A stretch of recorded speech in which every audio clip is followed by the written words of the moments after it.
আওয়ামী লীগ যেই গণহত্যার সাথে জড়িত ছিল, যেই ভোট চুরি, যেই গণতন্ত্র হত্যা, সব কিছু মিলিয়ে যেই পর্যন্ত আওয়ামী লীগ অনুশোচনা না করবে এবং তার বিচার না হবে, সেই পর্যন্ত তো আওয়ামী লীগ নৈতিকভাবে আসলে রাজনীতি করার জায়গাটা পাওয়া উচিত না।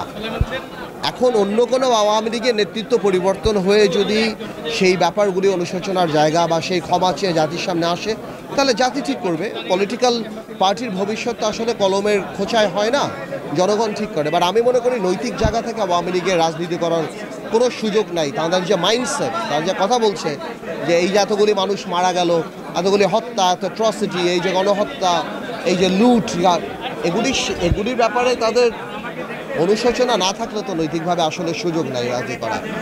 না, দেখুন, আমি আপনাকে একটা কথা বলি, একজন নেত্রী, একজন দলীয় প্রধান ওনার দলীয় নেতাকর্মীর সাথে কি কথা বলেন সেই জিনিসটা সম্পূর্ণ আলাদা, যাদের সাথে কি কথা বলেন সেটা আলাদা।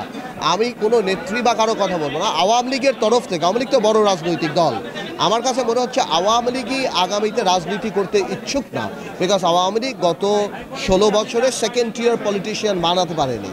সো যেহেতু ফ্রন্টিয়াররা, বিভিন্ন ধরনের হাইব্রিডরা দুর্নীতির সাথে এমনভাবে যুক্ত হয়ে গেছে, আওয়ামী লীগের পক্ষে এখন আর ফিরে আসাটা রাজনীতিতে অনেক কঠিন হয়ে যাবে। আওয়ামী লীগের ওই ইমেজওয়ালা নেতৃত্ব নেই। 75-এর 15ই আগস্ট আপনারা বুঝতে হবে হত্যাকাণ্ড হয়েছে, আওয়ামী লীগ অসম্মানিত বা অপমানিত হয় নাই। এবার আওয়ামী লীগ অসম্মানিত হয়েছে, অপমানিত হয়েছে, মানুষের হৃদয় থেকে সরে গিয়েছে। তো এই রিকভার করাটা আওয়ামী লীগের জন্য ডিফিকাল্ট। না, এগুলিকে আমি একদমই কোনো গুরুত্বই ধরি না। আওয়ামী লীগের কোন নেতা ইন্টারন্যাশনাল কোর্টে মামলা? না, I don't find any important. এরকম ইন্টারন্যাশনাল কোর্টে অনেক মামলা করতে পারে।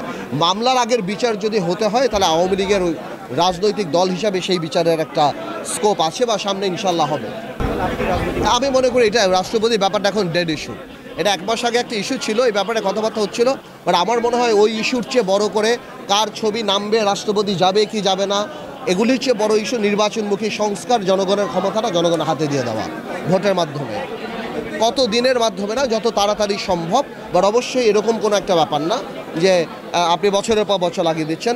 রোডম্যাপটা দেওয়া, যৌক্তিক নির্বাচনমুখী সংস্কার এই সরকার কি করবে, আমরা এই সরকারের পাশে আছি, সহযোগিতা করছি, এবং জনগণের ক্ষমতা জনগণের হাতে দিয়ে দেওয়া। ঠিক আছে, ডক্টর ইউনূসের সরকারের পাশে আমরা আছি। এই সরকার আন্দোলনের সরকার, এই সময় অনেক রক্তের বিনিময়ে পাওয়া আমাদের একটা সরকার। অনেক ছোট ছোট ভুল ত্রুটিকে কোনোভাবে বড় করে দেখে এই সরকারের বা আমাদের যে বড় লক্ষ্য তাকে আন্ডারমাইন করার কোনো সুযোগ নাই।